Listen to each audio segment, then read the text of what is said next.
আসসালামু আলাইকুম।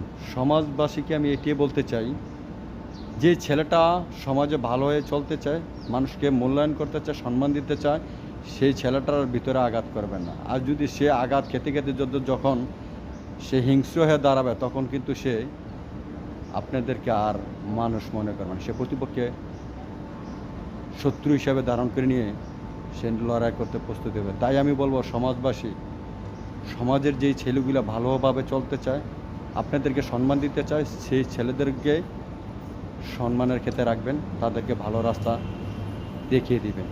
তাদেরকে আঘাত করে খারাপ রাস্তা দেখিয়ে দেবেন।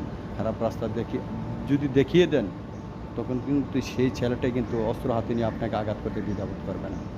তা আমি বললাম কেন, সমাজবাসী, যে ছেলেগুলো ভালোভাবে চলতে চায়, সেই ছেলেগুলোকে ভালোভাবে চলার রাস্তা করে দেন। আল্লাহ সবাইকে হেদায়েত দান করুক। আমিন।